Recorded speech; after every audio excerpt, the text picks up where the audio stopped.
Welcome, everyone, to the Perfect Pup podcast. Thank you again for joining us. It's been a while since we had one. Has been a while. Holidays have been a little bit crazy. Yeah, holidays been crazy. We got busy with stuff, but we are back. Thanks for joining us. If you're not in the private community that we have, and if you haven't joined the 30-day Perfect Pup course, I'm doing a shout out right off the bat. For sure. Because that's where the real Perfect Pup happens. Yes, you got to get on there. So pupford.com/training, or you can download the Pupford app from your app store. So anyway, today on the podcast, we are going to be talking about why your dog destroys stuff when you leave and why they destroy stuff when you might be there close by. Yep. Stuff they shouldn't destroy. And then we're going to teach you and give you some tips and tricks on how to fix that. So we'll get right into it.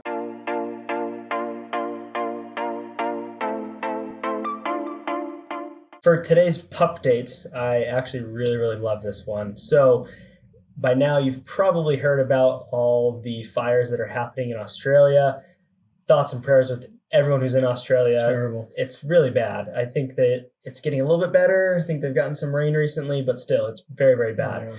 But an awesome story that came out of that situation is there are some dogs that they're using their scent abilities, right? Their ability to go find koala bears that are trapped in these fires or potentially are hurt from these fires. Because apparently the koala bear population is kind of dwindling in the past recent years. Well, and I think this fire is just taking a massive hit. A bunch of them. Yeah, I saw some stat. There was like hundreds of thousands of animals that have died due to these fires. And they're using these dogs to go out and find the koala bears and then bring them into these kind of sanctuaries and help them heal up and get back to full strength and keep them alive. So it's a pretty cool story. Yeah, that is dogs awesome. Are amazing. They really are. We had somebody come into the office yesterday with a 4-month-old. This is a 4-month-old German Shepherd, really good pup. Yeah. And so it's a service dog in training, and he's hoping to train it to be a cadaver dog. Crazy what they can do. It's pretty awesome. It's wild. So we don't need to go too far down this rabbit hole, but I'll tell you what, is it not your favorite thing ever when you go to the airport? Oh, yeah. And the dogs are searching instead of having to strip everything down out naked, basically? Yep. Isn't that what TSA is doing nowadays? Pretty much, yeah. It feels like it. Yeah. No, but if you, hopefully you guys have all experienced that at the airport, because it really is awesome. It makes it so much easier. Way faster. And it's really incredible, like you're saying. Pretty cool. Dogs are awesome. They are. Okay, so let's learn how to make our dogs a little bit more awesome. Because you've probably been in this scenario. You leave your dog and you come home and there's just stuff destroyed everywhere. Maybe you forgot to close the door on the crate, or maybe you just thought, maybe I'll give them a little bit more freedom today, and you come home and their shoes destroyed, or maybe they chewed up who knows what. I mean, I've had so many different things chewed up, like Tupperware, shoes, like the chucket that we used to throw the ball, that's been chewed up. Kids' books in our house. Everything. Pages everywhere, and it just takes forever to clean it up. So we're going to talk about why that happens and what we can do to overcome it. So number one reason, kind of what I just talked about, too much freedom. You want to dive into that? Yeah. Oh, yeah. Too much freedom, especially for really young dogs. We see a lot of people in the community and a lot of pet parents in general that are just letting their dogs have a ton of freedom right off the bat. And you know what? That's the goal. We want our pups to be able to have tons of freedom. Right. We want to be able to leave them in the house and not have to worry about it and not have to worry about anything getting chewed up. But it comes at the right time. It should come at the right time and place, right? So when you have a younger pup and you're not controlling the environment, or you're not crate training them, or you're not putting them, or kind of caging's not the right word. Yeah, like a playpen or something. If you're not like giving that. them a playpen or some designated area where they can't get to too many things, then if you're not doing those things, it's very likely they're going to cause some damage to something. Furniture, chuckets, kids' books, everything, whatever. It will happen with puppies. And that's because they don't know. They don't know any different, right? Their instinct is, I see something, I want to explore and figure out what the heck it is. So I'm going to chew on it. I'm going to put it in my mouth and figure out what's going on with this thing.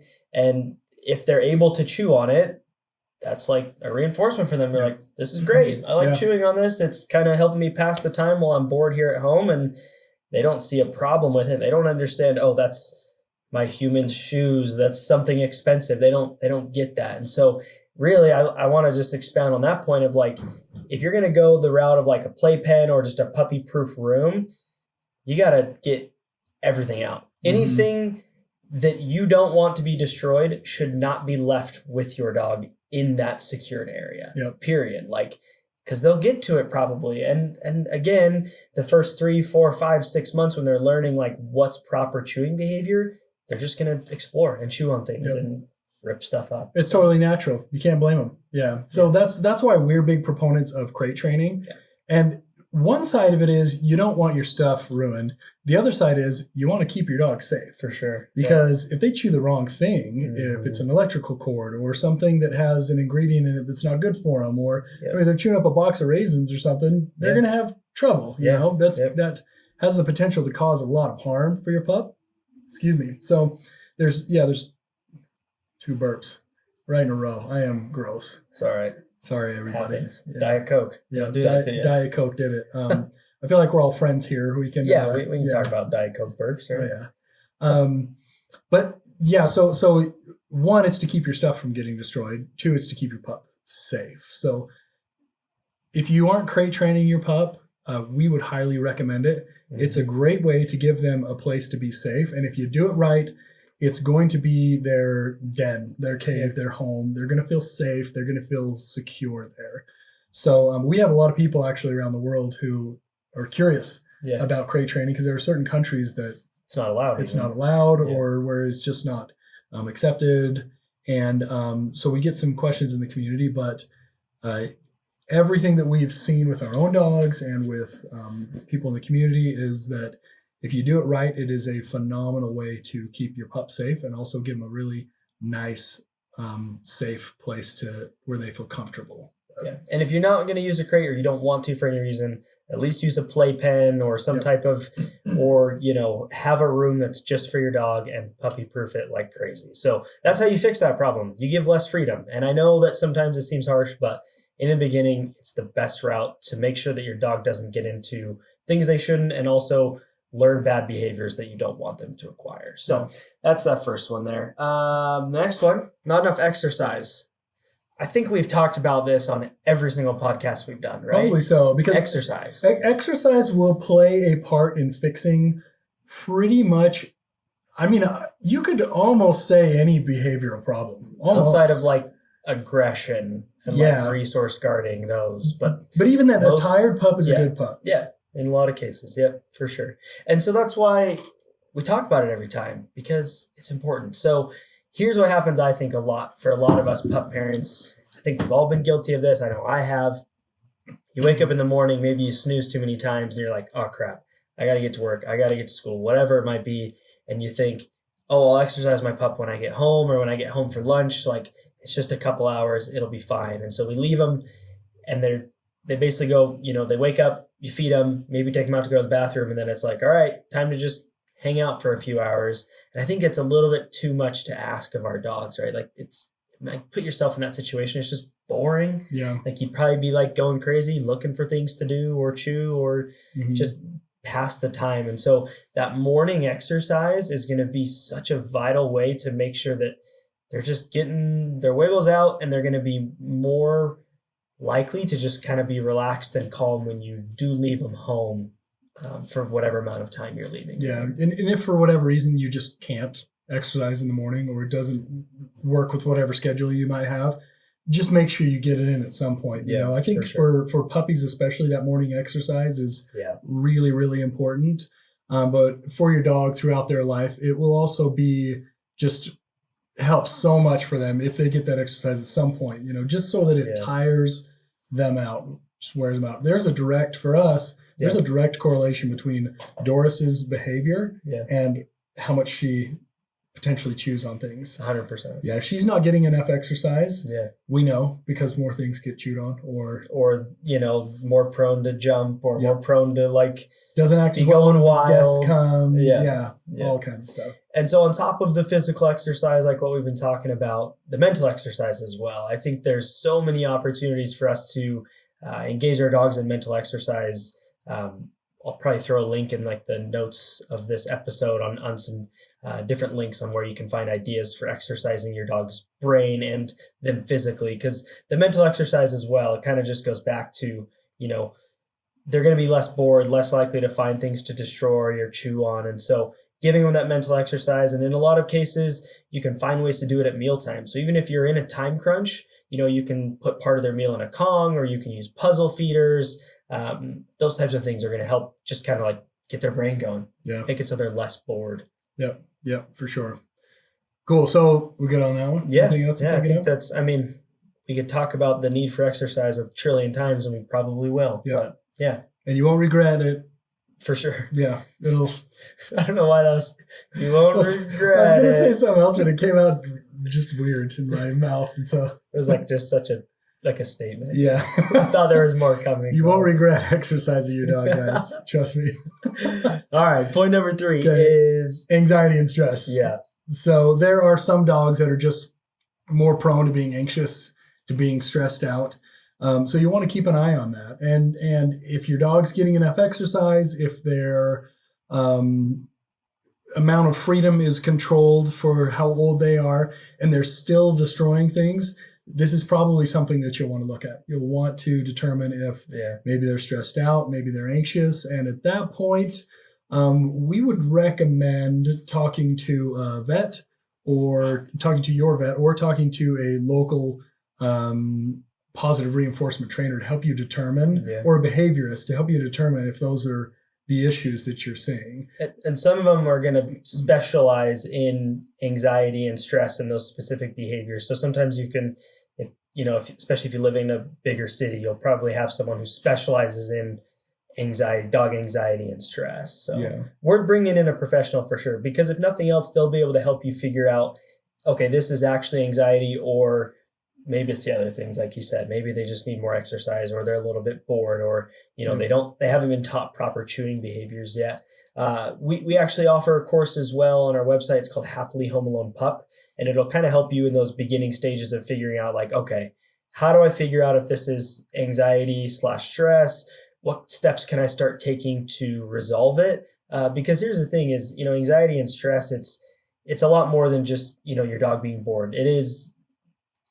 What is the word? It not a disease. Is a disease the right word? Like it is a mental affliction. It's a real thing. Like just like how humans can have, social anxiety or different stress disorder, right? Yeah. Like it's real for dogs too. So it's something, you need to take seriously and try and figure it out. If again, that Happily Home Alone Pup course is going to help you better understand if it is anxiety or not, but some typical signs of actual anxiety would be, in addition to just destroying a lot of things, it's sometimes it's like going to the bathroom, even though they are for sure potty trained, excessive barking and whining. I'm talking like nonstop for 3 straight hours.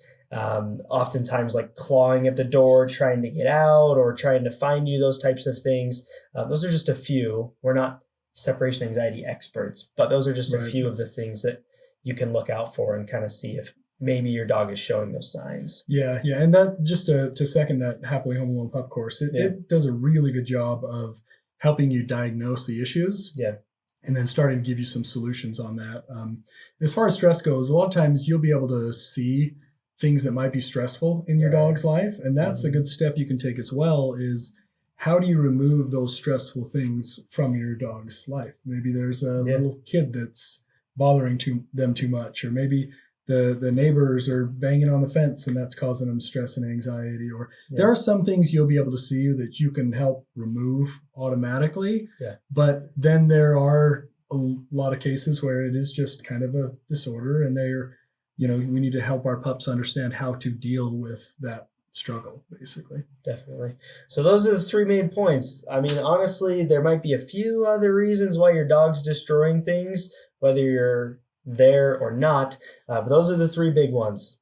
They have too much freedom, they're bored, or maybe it's a disorder like stress and anxiety. So again, remember to control the environment, especially when you have young puppies. I mean, even for us, so my dogs I've got a almost 14-year-old, a 3-year-old, and like a 2.5-year-old dog. And even now, like they have a specific spot in the house where even if we're just leaving for a little bit, we don't let them free roam the house because dogs are curious. Like if they smell food, no matter how well they're trained, like they're just gonna go for the after food. it. Yeah, like and they'll destroy whatever bag they need to get through to that food. So control the environment, give plenty of exercise, physical and mental, and if it's anxiety or stress, get a professional involved or check out the Happily Home Alone Pup course to help diagnose it a little bit further. Yeah. Speaking of Buddy, good news about Buddy. Oh yeah, my dog Buddy. He is 14 in like 3 months. In 3 months, he'll be 14. He had this kind of growth going on, and we didn't know what it was. The vet thought maybe it would be potentially cancerous. Turns out it was just a fatty deposit. So Buddy's still kicking strong. You've probably seen him maybe in the community or on. He's been on a couple of the lives I've done, and Buddy's a machine. He's kicking. Yeah, he's been through it all. He's a good pup. He is a good pup. Really good pup. Well, we will. Some of the stories we talked about we'll put in the show notes. We will have some additional context around this on the blog as well. Yeah. So if you have any other questions about it, please let us know. You can comment on the blog. You can send us an email. You can text us. We're here. Yeah, we're here. Reach out to us, and we would love to hear from you. And please subscribe to this podcast if you have not already. Subscribe and share it with other pup parents who may need help with these things. But that's it for today. Thanks so much, guys. Thanks, everybody.